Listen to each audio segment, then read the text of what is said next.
I think it's on, Bob. I don't know. How do you know if this thing's working? Oh, I wait. don't know. I see the timer up on Timer's top. going there. It's going. Timer's So, right there. Yeah, there it is. So what are we going to do here? Well, we're going to start doing the Hot Rod Adventures of Captain Bob and Arlo blog. What? Blog. Is that the blog? Is that like with that thing with Steve McQueen when that movie was like green and it kind of like went over a cafe restaurant? What was the name? Was it the blog? It was called that was Blob. the blog, not the blog. It's a blob. Oh, I thought it was a No, blob. that movie, that was Steve McQueen. That's a classic, yeah, exactly. No, that was Steve McQueen, right? Exactly. Okay. And so this thing took over the town. It took over the town. Nobody believed these two kids. Oh, was Exactly. Steve McQueen one of the two kids? Steve McQueen was one of the, with a young girl. And nobody believed this thing was coming about until at the very end of the movie. Yeah. It got into the show house and it came out through the screen and everything else. And, yeah. So it was a cool movie. How did they kill it? They froze it. They froze it. I thought it was electricity. No, they tried to shoot the electricity, but they found out heat made it grow, but cold made it shrink. So they actually shrunk it down, put it in a plane, and then they dropped it over at the North Pole. Okay. So one guess of what? those really high-tech movies. So guess what? That's not a blog. Okay, all right. That was a blob. Okay. But we are here talking about our blog. So, and what we are is, we've now been on the show, on the air for 12 years. 12 years. A lot of people kind of ask, how did we ever meet? And we were at a car event here in Wisconsin. Kind of makes sense, doesn't it? Exactly. Yeah, exactly. And my son came up to me and he said, "Dad, you got to check this guy out because he's doing some really cool artwork." Yeah. And he's doing his artwork kind of like the Ed Roth type stuff where you got That was my goal. Yeah. That was my goal, to be the Ed Roth kind of thing. I always tell people, you look like a cartoon waiting to be drawn. Right. So I think it was one of the first times I got the 41, 41 out. Right. And I was on one side of the building, and this young kid comes up. I had my artwork out front, right, showing what I can do. And at that time, that's what I wanted to do, was just doing cartoon type stuff. And he said, "My dad's going to want to meet you." And you were on the other side of the building. I was on the other side, you're 39, right? Okay. And I came up to you and I said, everybody does a 40 Ford or a 32 Ford with a monster coming out of it. Yeah. I said, but nobody's ever done a 39. And you said, "Oh, I can do that." Yeah. And I went, "Really?" Yeah. And you did. Took some pictures, and then you wanted something unusual, though. Well, first of all, let me back up. Yeah. Every cartoon I do, the person driving the car, the monster, is actually green. I turn people green. Right. You didn't want you even in the car. No, I said I like skulls and skeletons and stuff like that. By the way, you're naked. I know. Where's I don't your have rings? I have You're my naked. rings on today. Well, yeah. Well, it's because it's cold outside. It keeps your hands cold. So this one's for Stacy David. Remember that? Oh. Well, no. The little sidebar in Stacy David is we got to talk about that a little bit. So Stacy David in an episode on a Saturday at the very end, he's talking about shop safety. Yeah. And he's got this whole thing bandaged from here to here, and I thought it was a prop. Right. Because he was talking about getting hurt in the shop. So I sent him a text. He sent me a text right back and said that he did have an injury on his index finger. Did not tear into the tendons or anything, but a grinder got loose. Right. Ooh. Zinged into it. Ouch. But his comment back to me was, I was trying to do a Captain Bob, I guess. Take his finger off. Like Bob's holding up his hand or he's missing a finger. So anyway, Stacy's doing well. He says that he's going to have full movement in that finger. So it's pretty cool. But anyways. But yeah, back to where, so we met. So you did this really cool drawing of my 39 Ford and my skeleton on there. Yeah, thank you. And that's kind of how we met. And then I did at the radio station through your brother-in-law at the time. Yeah. I did a thing because I used to be with the police department, and we did our Dare show at Solid Gold McDonald's many, many years ago.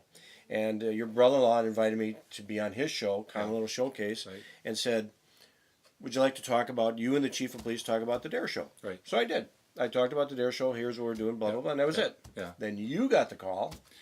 Well, I had lunch with, let's just call him his name, Bingo Bob, Robert Deglau, who is long past now. Yeah. But he's a friend of mine. We were having lunch one day at Georgie Porgy's. Yeah. That's where we met all the time. And he, at that time, did the programming on Saturdays for that show. And I always tell the story that on that particular channel, it was a radio show that talked to the Hmong community, the Polish community, the German community, the Croatian community. And he said, "I got a 1 hour slot. I gotta find an ethnic group to fit in there." And I said, I just met this guy, Captain Bob, and I said, "You met him last week," and I said, "I think we need a hot rod show." And he goes, No, that'll never work because I'm looking for an ethnic group. He calls me a few hours later after we went back to the station, and they said, "We're going to do this." And I said, well, what about the ethnic? And he goes, we're going to consider hot rodding and hot rodders an ethnic group. Well, we had our own language, and that would have been. That's kind of what he said. He kind of said that, you know. So we're going to make you an ethnic group, the hot rodders. And so for all of you out there, don't try to file for any kind of special benefits with the government. Yeah. They're not saying you're an ethnic group. Yeah, right. That station. So I called you and said, you had a great voice, but the other thing is that Bob here, you did the Dare Show, you've done a lot of car shows, and what I really liked with Bob was he travels everywhere to different car shows. Now, for many of you who go to car shows, you probably go 50 miles out. Yeah. Bob here, back in the day, I mean, this is not recent, you were traveling 100 miles, 200 miles to get to a car show in your old 39. Yeah. And I thought that was pretty cool. And you know a lot about a lot of the car show stuff. So one of the things you and I did once, we were at a car show. Well, I got to say, when you said, let's do this radio show, I went, really? About what? I know. And you said, well, we'll talk about car shows. I went, that's stupid. And, well, it was stupid. Yeah, and we did a recording in your basement. Yeah, we did. And we laughed through the whole thing. We laughed for 2 hours, and it was just to try out whether we would have anything in common. But why did we say car shows? Because so many people out there would always say, I didn't know that car show was coming up, or I missed it. Yeah. So we thought this would be cool to have a radio show to talk about things that we could say, here's what's happening in a couple of weeks, or here's what's happening next week, and so people would be aware of what's going on. Yeah. And that was one of my biggest pet peeves is you check out a lot of different things out there, and you always, I'll take the newspapers. They'll talk about the great event that was last week. Yeah. Well, I just read about it now. It was last week. I didn't know it was coming up. Yeah. So that was our whole job, was to get it out in front of the people before the event, and it did work. Yeah, we really wanted to make sure that the promoters of the show were able to get the word out to the car people who wanted to attend the show. And back in the day, 12 years ago we're talking now, the way you found out about a car show was the newspaper, or you had to go to a show and keep your window open down. Because when you came back at the end of the day, your floorboard and seats were full of flyers. Don't drive away with the windows open. Yeah. They can fill out the windows, So for about 2 years, you and I read car show flyers. Exactly. He'd have half, and I would have half, and and they were all different sizes. But I always gave you the ones that had the hard words. You did. Yeah, he gave me like really strange names, Kanamawak I can say, but Waiuwuga? Yeah, there you go. I couldn't do that. But we literally read car show flyers for a full hour. Exactly. And I also want to mention, this would have never happened had we not had great sponsors. Yes. Because Bob and I are not hired by the radio station. No. They don't pay us. They still don't. What? Oh. You should know that. What? I've been getting your wife's that CFO. Check I've been getting. I thought you were getting one too. No. What? No. No. So we want to thank all our sponsors. We went to them and we said, look, if you want to help car people, which they all did, how about we do this radio show? And you and I had no trouble getting sponsors at the beginning. No, worked out very good. You and I read car show flyers. We did. And think about this. Some of you in small towns, it'd be like those AM stations on Saturdays where I got a refrigerator down here on Main Street I'm get rid of for $75. Yeah, those were very popular back then. Exactly. Yeah. And that's what you and I were doing. That's very true. Yes. So, and then it has kind of grown from over the years now, because our great website that we have out there, we tell everybody to visit that, WisconsinHotRodRadio.com, because you can find out where all these events are happening, because we started listing everything onto the website. Mm-hmm. Well, we kind of figured we don't have to keep talking every week about it, because people are visiting the website. Mm-hmm. Nobody's going to listen to us anymore, so we had to kind of change it around a little bit. Well, the cool thing was we got a phone call from Las Vegas from Barber Dave. From Vegas Rat Rod. Yeah. And Joe Connington. Yes. From out there in California way. Boyd Connington's wife. And a bunch of people were sending us emails and saying, hey, it's great that you're talking about car shows in the Midwest, but what about us guys out in California? You're forgetting about us. Since Barber Dave called and said, we got you guys on the shop on Saturday mornings. We tune into you guys. By the way, it's streaming audio. Right. And can you talk about anything else other than car shows in your neck of the woods? And you and I decided, you know what? Yeah, we've got the great website now that supports that. That's right. So what we do now is we'll read what's going on that Saturday. Yeah. We used to read the entire month back in the day. Because we've got so many other things to talk about. You know, and we've had so many impressive shows that we've done. And again, one of the touching ones that really kind of opened up our eyes, that we knew now people were really listening, was we were at an event where a gentleman was kind of waving to us in the background. I'm back. I'm back. Yeah. And we were kind of like, okay, where are you back from? He said, I'm back from Kuwait. And we said, well, we want to thank you for serving, because I'm a veteran and we want to thank you. And he said, no, I want to thank you guys.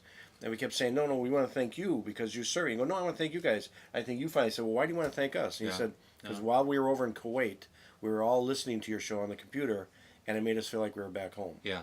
And that's where I think it really hit the reality that we had more than 2 listeners. Maybe we had 3. He was a local boy in the Midwest. Yeah. And over there, he loved hearing about the car shows and what's happening, because he was a car person. Exactly. What's going on. And so it brought him closer to home. And that particular morning, it really hit you and I, that we might have more than 2, but also we're making a difference in somebody's lives. And so we just keep doing what we're doing and having a good time. We'll always kind of admit we're not the experts. No. We don't try to be Mr. Know-it-alls on everything. I'm not. He is. No. And if we tell our listeners out there that if you want to hear a certain something about a subject, let us know. We'll get them on the air. Yeah. We'll get the experts on the air, and that's what we've done now over the past. Mm-hmm. Yeah. We've really have had a lot of fun with a lot of TV celebrities also too. We've been very fortunate. It was, I believe, the History Channel or the Discovery Channel reached out to us and said, hey, we listen to you guys. Would you like to interview some of these people? But I think what really turned it for us was the hard work you did getting Jay Leno. Oh, he was cool. You and I were at a car show one summer, and we had a lot of people telling us they loved the show.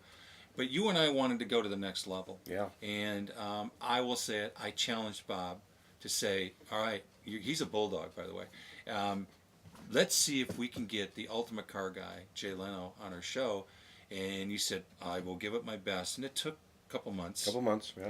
And then you called me all giddy. Giddy? Ooh. Giddy. You were like, oh my God, guess who I just talked to? You know, kind of thing. So, tell them how that happened. Well, it's kind of cool because as I tried to get a hold of Jay, you get a hold of certain people there at his office, and they kept saying, well, he's a very hard person to talk to. It's almost impossible to get him onto anything and to tie him down. And then I kept being told, can you wait a second? I've got another call coming through. So once again, they'd come back on the thing. Again, you want to talk to Jay. We hardly ever see Jay, blah, blah, blah. And it went on for quite a while, but they kept interrupting, saying, I got another phone call, hold on. To finally, at one point, somebody came on the phone and said, yeah, what can I do for you? And I said, well, we want to get a hold of Jay Leno. We want to talk to him. And he said, yeah, what do you want? And I went, Jay? He went, yes. And I went, wow. And for about 45 minutes we talked. It was kind of cool. But it was kind of funny because we talked about, at that time, some of the laws that were going to change out there. Which you and I are heavily involved with. Which we were heavily involved with SEMA. Mm-hmm. And I kind of mentioned something to Jay, and he said, nah, I don't think you're right about that. And he called back the next day and he said, you were right. Yeah. We need to be on a show. And I said, well, because who you are, we need you on a show because of your credibility. You need to let the people know also, too. And it's what happened. I think that was the tipping point for us because Jay spent a great deal of time talking to us and really from the heart. And when he got done, he said, I really like you guys, talk to you guys, and then invited us to come out type of thing. And then every time we need to, if there's a certain law we need to know about or if there's certain things that are happening, we want Jay's opinion. He's always willing to sit down with us over the phone and talk to us or in person. Or in person, because we had him here in Wisconsin at the Automotion Show a couple of years ago.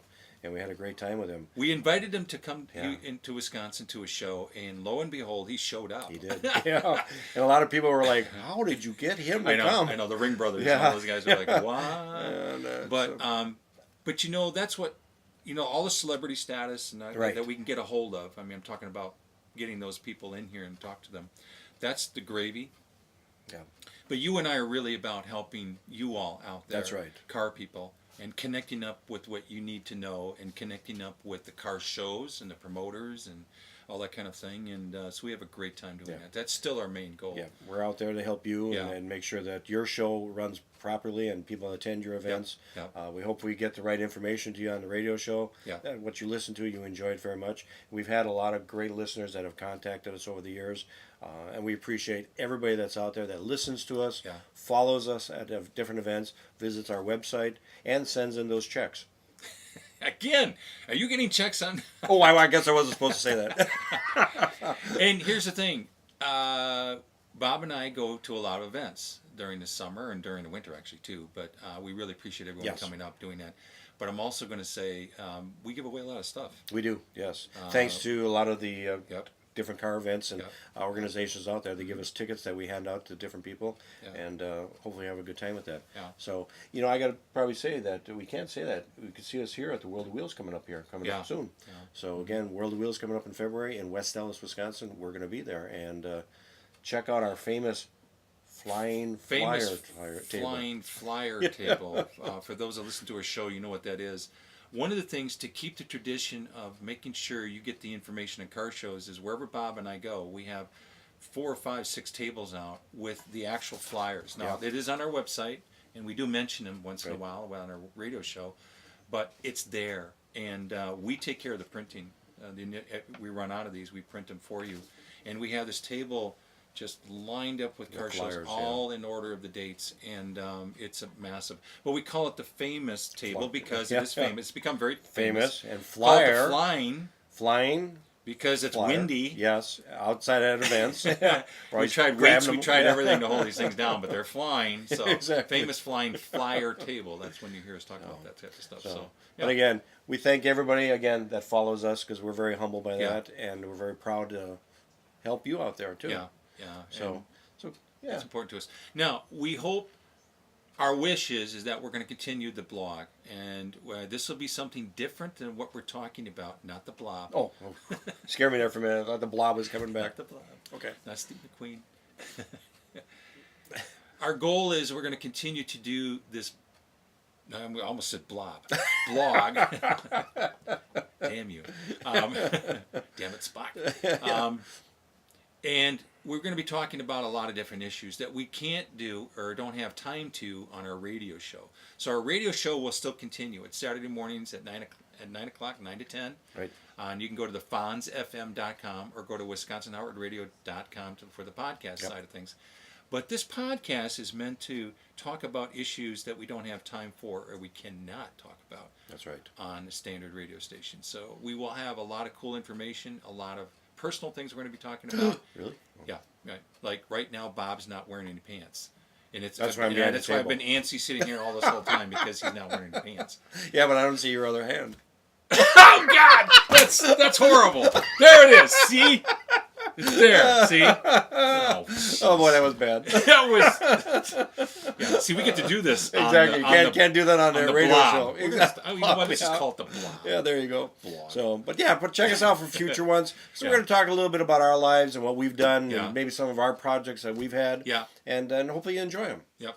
So, as we always kind of say on Wisconsin Hot Rod Radio, Be here. Or be there. or Is it not be there. I'm not sure. Yeah. So anyways, thanks for checking us out. Yep. Keep checking us out and stay tuned. We're going to have a whole bunch more.